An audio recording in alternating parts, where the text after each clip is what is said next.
यहां सब कुछ स्वतः से घटित हो रहा है, किसी के द्वारा नहीं है। सब स्वतः से घटित हो रहा है। यही आत्म विज्ञान है। और जो स्वतः से घटित होने की कला है, इसे ब्रह्म विज्ञान कहते हैं। लेकिन जो इसका मूल है, यानी जो इसका सामर्थ्य है, वो परमात्मा है। इसलिए यहां जितना भी उचित और अनुचित है, वो सब मानवीय विकृति है, क्योंकि वहां सिर्फ होना मात्र है, इसके अतिरिक्त और कुछ नहीं है। जो हो रहा है या जो होने में है, उसमें असंख्य परिणाम है जो घटना स्वरूप है। असंख्य घटनाएं हैं जो धारणा स्वरूप है। असंख्य धारणाएं हैं जो कर्म स्वरूप है। असंख्य कर्म हैं जो परिणाम स्वरूप है। अंत में जो असंख्य परिणाम हैं, वो सब एक रूप है।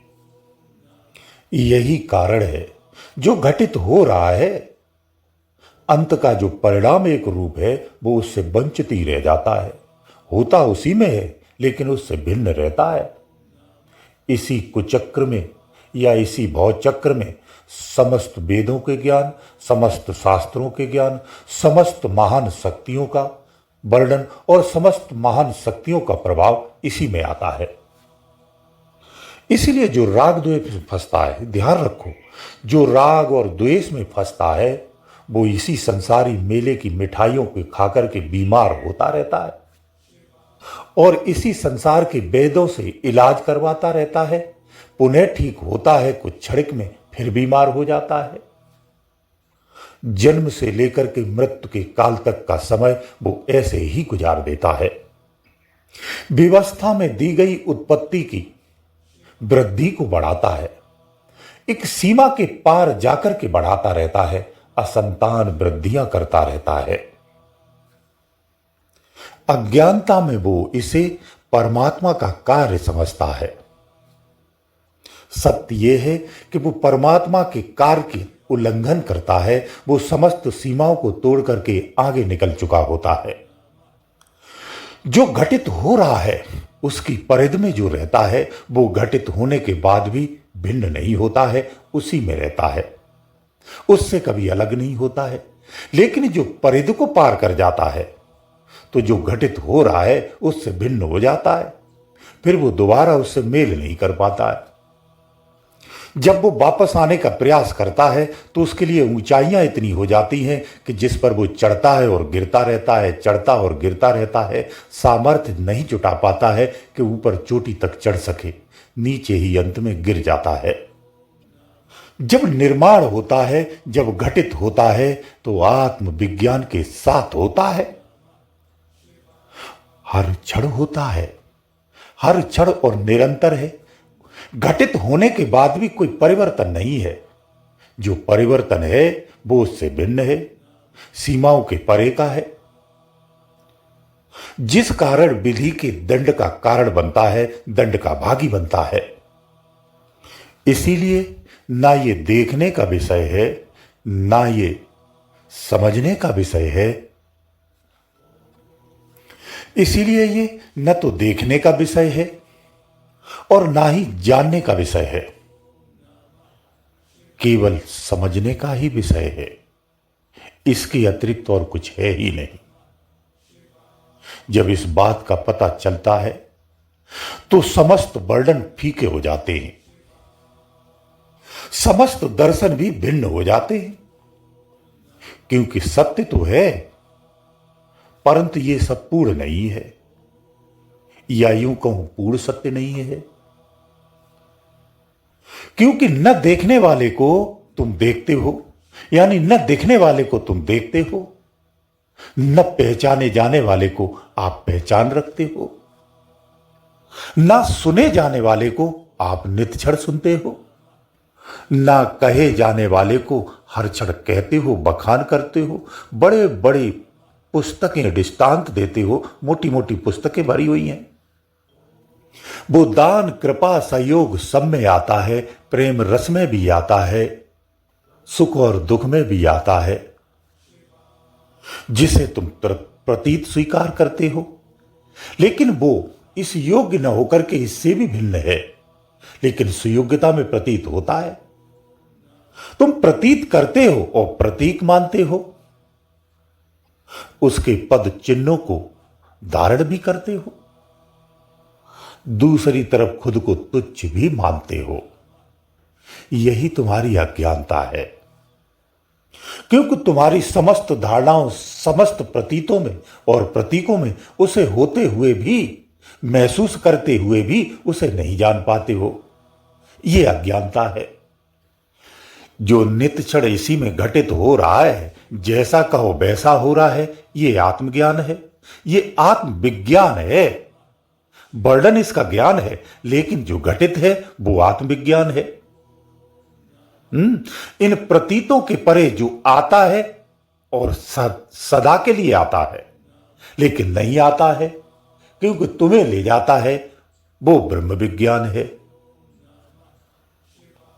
तो ब्रह्म विज्ञान से जब जुड़ाव हो जाता है, हालांकि जुड़ाव तो सदा से ही है, अलग नहीं है, लेकिन हमारा जब जुड़ाव हो जाता है तो परिणाम यह होता है कि जो था वो वैसा हो जाता है और कुछ नहीं है। फिर न कोई हलचल है, न कुछ भी नहीं है।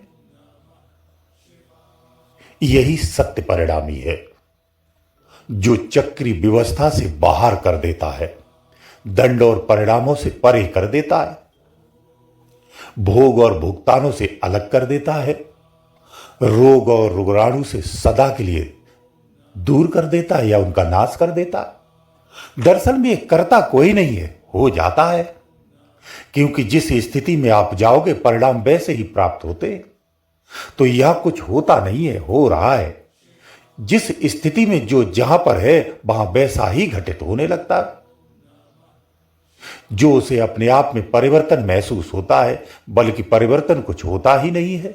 सत्य तो यह भी है। और जहां परिवर्तन प्रतीत होता है वो सत्य से वंचित है या सत्य से अलग है, तो परिवर्तन है।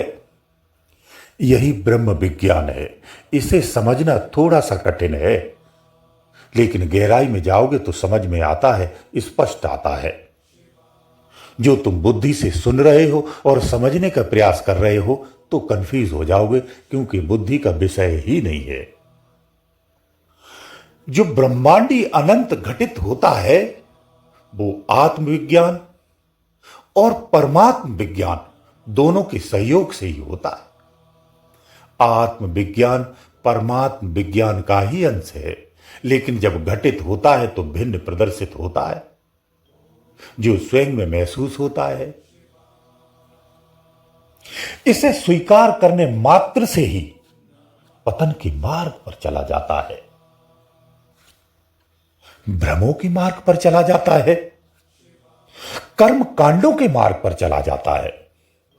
फिर शरीर को धारण करके शरीर के धर्मों के रूप को ही स्वीकार कर लेता है, शरीर के धर्मों में चला जाता है। शरीर के धर्मों के जो मलिनतापूर्ण विषय युक्त कर्म या सुख हैं, उन सुखों में आनंदित होने लगता है और सदा सदा के लिए वहीं स्थापित हो जाता है, क्योंकि उसी से उसका मोह जुड़ जाता है, आकर्षण जुड़ जाता है, आसक्ति जुड़ जाती है। फिर उसे त्यागना नहीं चाहता है। फिर वो परमात्मा की उपलब्धि भी विषयुक्त आनंद के साथ ही पाना चाहता है। इसी प्रयास में ही वो नित्य क्षण लगा रहता है। संतों की संगत में आने के बाद फिर इसी के अनुसार ही प्रयास करता है, मलिन सुखों को नहीं छोड़ता है। जब उसे प्रयास में कुछ नहीं मिलता है तो अपने मलिन सुखों में ही वापस चला जाता है। इसलिए आत्मविज्ञान सम्मुख होते हुए भी, ब्रह्म विज्ञान सम्मुख होते हुए भी और दोनों का ज्ञान भी सम्मुख होते हुए भी उसे स्वीकार नहीं कर पाता है। यह उसकी विवस्था भी है, अज्ञानता भी है। क्योंकि स्वीकार करेगा तो भय उत्पन्न होता है, क्योंकि उसके मलिन सुख छूटते हैं, मलिन धारणाएं छूटती हैं, मलिन संसार छूटता है, तो भय उत्पन्न हो जाता है। भयभीत होकर के पुनः त्याग देता है और वापस अपनी यथा स्थिति में ही खुश रहना स्वीकार करता है। यही आपकी मानव दशा है, मानव स्थिति है। और यही चक्र ब्रह्म चक्र है, यही चक्र आत्म चक्र है, यही आत्म विज्ञान है, यही ब्रह्म विज्ञान है, यही ब्रह्म ज्ञान है, यही आत्म ज्ञान है। गुरुदेव दयालु।